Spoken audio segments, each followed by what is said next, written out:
Hi, this is Lindsay Taylor, and this is my RVL report for MIT 805. I chose 3 articles dealing with the change in education.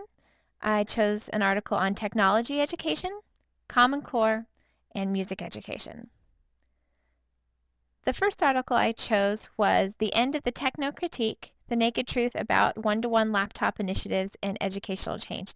And I chose this because I thought it was really interesting that someone would be against the one-to-one ratio of laptops in a school, but what the author had to say made a lot of sense.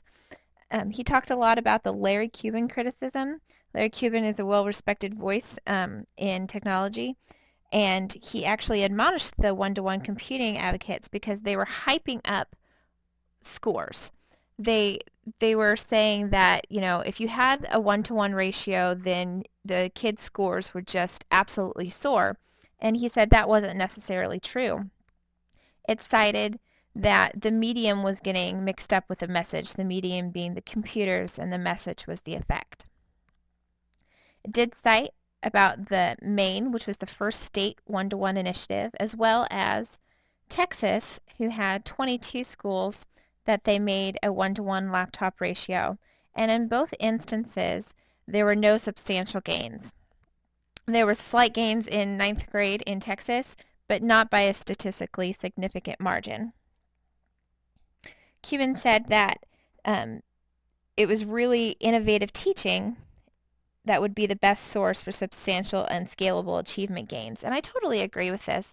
A lot of times we think that, oh, I need the computer, I need the technology to make this kid learn. And it's not the computer itself, it is how we are teaching through that technology. So really it's just that innovative teaching and using the computer for an intervention or an extension. The next article I read was about the Common Core, which we are implementing in our school. And the Common Core, what it talked about was the use of the word understanding and understanding versus explanation. And the author said that this is going to be problematic for younger grades. So what was happening is there was a lot of word usage, understand, in the standards. And in the final drafts, it was taken out because they saw that it could possibly lead to kids having to explain the answer but not actually getting the answer right. So what was going to happen is they thought that a child would be able to take the test, not get the answer right, but as long as he explained how he got there, he was going to get full credit. And the author sees that there's definitely a disconnect because if he didn't get the right answer, he's still not understanding how the process works.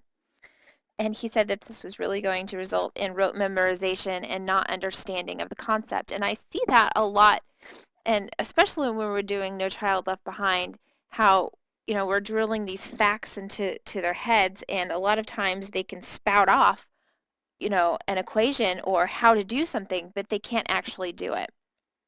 So I thought it was really interesting that he was talking about how that needs to be looked at closer. I do think Common Core is going to be a great thing, especially when we get all the vocabulary and we use them consistently, because if we use them consistently starting from K, we won't have to reteach them later on. The last article I read was about music education. I found it particularly interesting because I am a music teacher.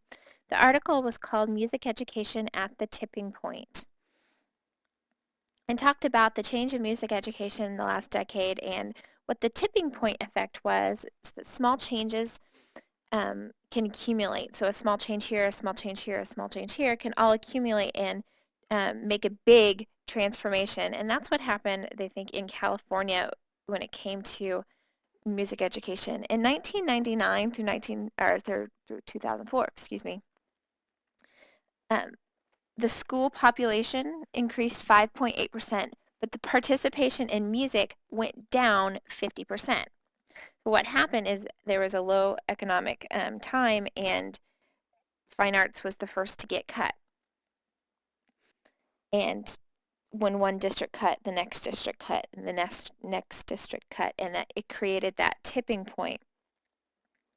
Now, this decline represents 500,000 less students in music education in California, which was the largest of any academic subject, the next being PE, only at 100,000.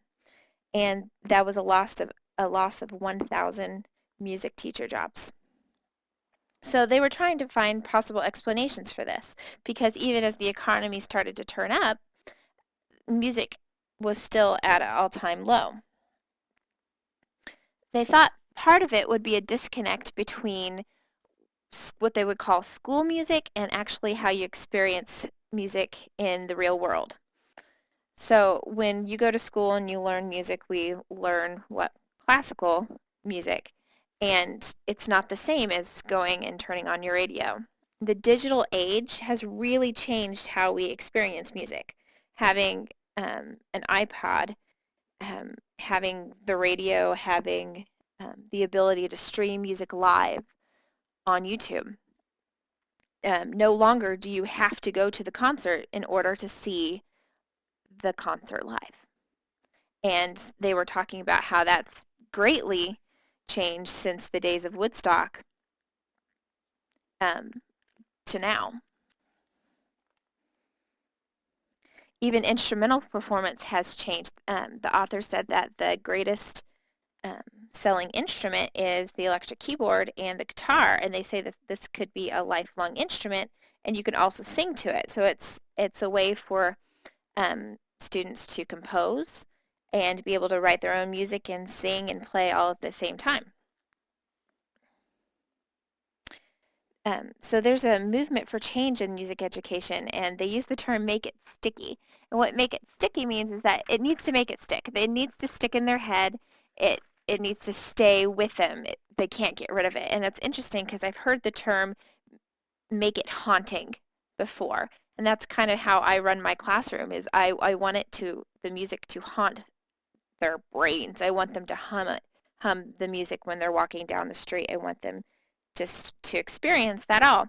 And so they were saying that you need to make your classroom, I guess, more in the now and more how we experience outside music, but not change learning about classical music, just make classical music more relevant to today. All right, here are the citations if you would like to look up at any of those articles that I mentioned. Thank you for listening. Have a fabulous day.